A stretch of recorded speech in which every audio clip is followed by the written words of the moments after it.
I want to start with letting you know the judge did officially, as I said on Friday, the judge officially got rid of juror number 6, the black male juror who's from the Bronx. He actually was a corrections officer.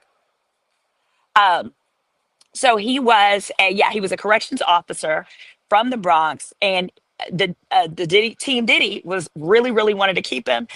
They filed for a mistrial, claiming that number one, he should not have been dismissed, and number two, if Yo, what's good? It's your boy Wally, and we back with some more. Listen, the Diddy trial just got messier. I'm not kidding you.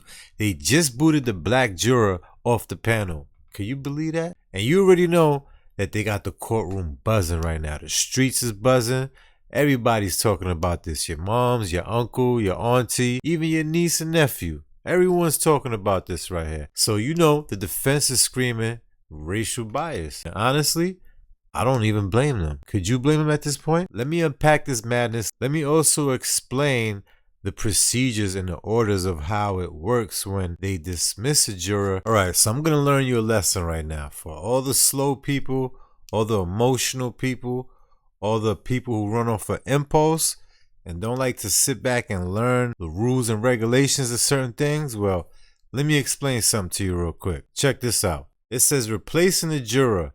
Courts usually select alternate jurors before the trial starts for exactly this situation. Alternate jurors are selected and sworn in at the same time as regular jurors. So basically what they're saying is that in this situation, we have 6 jurors. When they pick the 6 jurors, I believe they pick maybe 2 to 4 more on standby. They're already numbered, which means is if for any reason somebody was to probably be unalived or something where they can't come, pause, no Diddy, right? Or they can no longer show up. If for any reason a juror can't make it due to him or she being unalived or for any medical reason, for any reason that they can no longer appear, those ones on standby would take place in an order, not by race. So now it says they attend the entire trial but don't deliberate unless they are needed. If a juror is dismissed before deliberations begin, the judge simply replaces them with the next alternate based on the order they were selected, and the trial continues without restarting. Otherwise, they would have to restart the whole entire trial. That's what they're trying to avoid. So I'm going to explain to you why Diddy's attorneys actually objected it and made it an issue. Even though it fell on deaf ears, I'm going to explain to you why they do that. It says if it happens during deliberations, in most cases, if a juror is removed after deliberations start, in most cases, if a juror is removed after deliberations start, the judge can either 1. Replace them with an alternate and order deliberations to start over, or declare mistrial if no alternates are left or fairness is in question. Federal court and some state courts allow alternates to be swapped and even during deliberations as long as deliberations are restarted. Whatever that means, but at the end of the day, what was said was heard. You can't unhear what was said. You know what I mean? Judges act cautiously to avoid mistrials or appeals. Replacements are pulled from pre-selected alternates. Removing a juror is rare and done with strict rules to protect due process. Allegedly, right? So this is how it works. Alternates are numbered in the order that they were selected during jury selection. That order matters, okay? This is what it's saying. Let's say 2 alternates were picked. Alternate number 1 and alternate number 2. If a juror needs to be replaced, the judge must first call up alternate number 1. Remember, it's not by race, it's by place. So it says if alternate number 1 is unavailable or dismissed, then they can move to alternate number 2. And yes, one thing that has been speculated, this could have been strategically done to where they removed this gentleman. Whoever was next in line was placed there on purpose because they knew the possibilities of who they were going to probably dismiss. You know how the game goes. It says they can't just pick whichever alternate they like unless there's a strong documented reason. This rule ensures fairness and avoids claims of bias or manipulation by either side, especially in high-profile cases like the one we're talking about. Skipping an alternate without cause could lead to a mistrial or grounds for appeal. Here's a more breakdown reason why this can't happen. Equal protection clause, right? There's an equal protection clause, which is the 14th Amendment.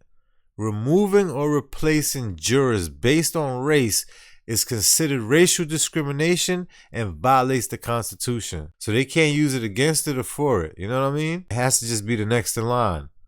So they say. Then we have Batson versus Kentucky, 1986. The Supreme Court case made it clear you can't strike or keep jurors based solely on race, even during the selection of alternates. If either side or the judge is suspected of doing so, it can lead to a mistrial or reversal on appeal. Race-based decision, a huge legal risk. If a judge skips over an available alternate and selects another one on a different race without a clear documented reason, like illness or absence, that's very likely to be challenged. Real talk, in layman's terms, even though they can't legally pick by race, if something shady is going on behind the scenes, like a pattern of removing all black or Latino jurors, lawyers can and will call it out in court. Those objections are often made for the record, so it can be appealed later on. All right, so it's for the record. A lot of times you hear certain things being said, and to you seem like, wait a minute, that was kind of strong right there. Why we can't use that? It's on the record. So when it comes time to appeal, they will revisit that situation right there. And 9 times out of 10, most people win their appeals because so many things were overlooked. That's just how it works. So sit back and react with your boy. Don't forget, like, comment, share, subscribe to the channel. Let's dive into these other videos where they explain it into more further details. Let's go. Let me roll the clip. Let's go. Black male juror was removed from the jury today after 6 weeks into the trial. There was some issues concerning him living in the Bronx, having a driver's license, a New York driver's license. And I guess at the time of the jury selection process, he was living in the Bronx, but he's since moved over to Jersey to be with his baby daughter and her mother. I guess he spends some nights over there. I don't know the full story, but what I do know is that he was removed from the jury. I want to give a shout out to all of my white followers. All of my white followers from the United States of America, from Europe, South America, all over the world. White people have supported my platform since 2018, when I first started my channel. White people have bought my merch, they bought my hoodies, my books, my shorts, my hats, my shirts, one-on-one mentorship calls. They came to my leadership and entrepreneurship and leadership conference in Miami. White people have supported my platform from the beginning and still continue to support, loan me money, full support. And I want to say to my white subscribers and my white followers, in no way what I'm going to talk about today do I make it a blanket statement and broad brush the whole white community, all the white people on the planet, for what I'm going to discuss today and what's going on in the Southern District of New York. Over the weekend, Puffy's attorney, a white woman, a white Jewish woman, I think, wrote a letter. Let me set it up for you. On Friday, we were all in court on Friday. I was there Friday the 13th. And Judge Submaranian, who is the judge of Indian descent, from India, was very clear early in the morning before court started, before they continued, before they introduced their first witness, which was the guy from Homeland Security. Judge Submaranian was very adamant, and he was very matter of fact, and he was determined and sure that juror number 6 was not going to be removed, that there was not a basis for juror number 6 to be removed because he was biased for whatever reason, and that the prosecution's argument to remove juror number 6 didn't rise to the level that juror number 6 should be removed. And Alexandra Shapiro also cited Supreme Court and other federal court cases where far more serious issues related to jurors had happened and those jurors weren't removed. So like this guy, juror number 6, this was small potatoes. And the judge says, no, he's not going to be removed. I've spoke to him twice. He's not going to be removed. He then said, let me think about it. And I may talk to him at the end of court today, maybe. But as for right now, he will not be removed. The end of court came Friday. The judge cleared the court and began discussion saying that juror number 6 was going to be removed. And this was a stark change, a drastic change from what he had said and who he had appeared, the stance that he had took, his position from the morning, where I don't think he had a chance to meet with juror number 6 in between what he said in the morning and what he said in the afternoon. It was as if he received some kind of phone call and just changed his whole position on juror number 6. Alexandra Shapiro. This is a 14-page document. This is public information. You can find this on Pacer.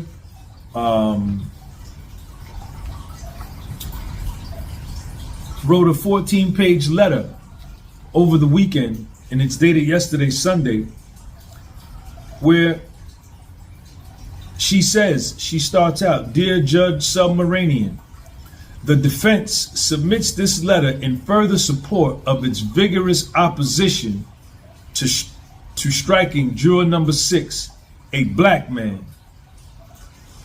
Mr. Combs would be substantially prejudiced by the dismissal of this juror. And because there is no factual basis to remove him, the court lacks discretion to do so.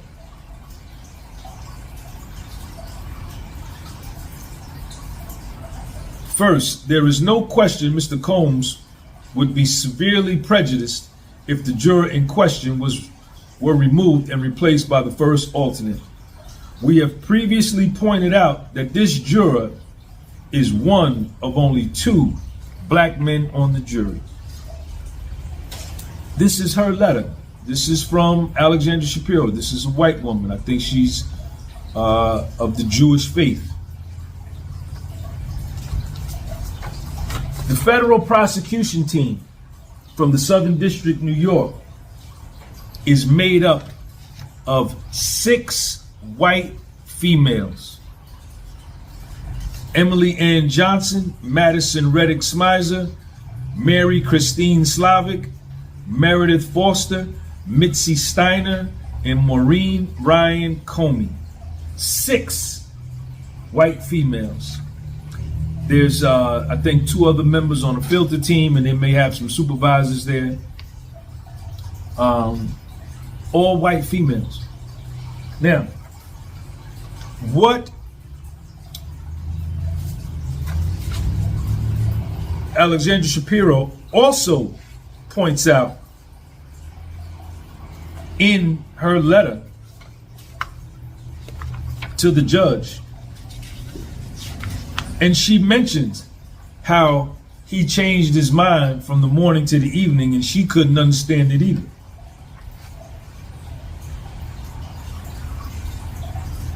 Let's go through it. This is what Alexandra Shapiro says about Judge Submaranian changing his mind from what he said in the morning to what he said in the afternoon. In light of the discussion in the morning, the defense was stunned when the court announced at the end of the day, in stark contrast to its extensive earlier remarks about why there was an understandable way to reconcile the juror's answers, that it believed the juror, Judge Submaranian, believed the juror was either unable to follow simple instructions and answer simple questions, or was shading the truth or being deceptive, and would dismiss the juror without further inquiry. Now, number one, I want to start with letting you know the judge did officially, as I said on Friday, the judge officially got rid of juror number 6, the black male juror who's from the Bronx. He actually was a corrections officer. So he was a corrections officer from the Bronx, and the Diddy team Diddy was really wanted to keep him. They filed for a mistrial, claiming that number one, he should not have been dismissed, and number two, if he's dismissed, they wanted him to be replaced with a black guy. You can't do that. That's not how it works. There is an organization. There's a order of the alternates. So when you replace one, you just have to take the next one in line. Because the judge said what they were asking him to do was basically use racism as an excuse to keep a juror, hit that like as you come on in, to keep a juror that appears to not have candor. Candor is being honest about the situation, because what happened was voir dire. Someone asked in a prior live, what's voir dire? That's just a process where jurors enter into, potential jurors come into the jury room, and lawyers from both sides get to ask them questions to make sure that they won't be biased. I mean, I think at this point it's safe to say that this is not just about Diddy anymore. This is about whether you can actually get a fair trial. Whether you're black, rich, black and poor, the defense is expected to raise this in their closing. Might even push for an appeal on racial bias. We all feel the same way, no? But right now, this move, it reeks out of control. I'm telling you, you can smell it from a mile away. Something not right. So don't forget, drop your thoughts in the comments. Was this just a legal technicality or a power play to shape that verdict? I don't know. Some may say it's there to shape the verdict. Some may say it's just, this is how it goes. Also, I like to give credit to Podcast with Soul. He's definitely there every day, morning to the end, Monday through Friday. He hasn't skipped a day yet. Make sure you go to his podcast, show him some love. And last but not least, Attorney Simone. They call her Attorney Simone. Girl, is that legal? Make sure you go to both their YouTube channels and let them know I sent you. Don't forget, like, comment, share, subscribe to the channel. I'll see you in the next one. In the meantime, no FOs, all right? Check you in the next one.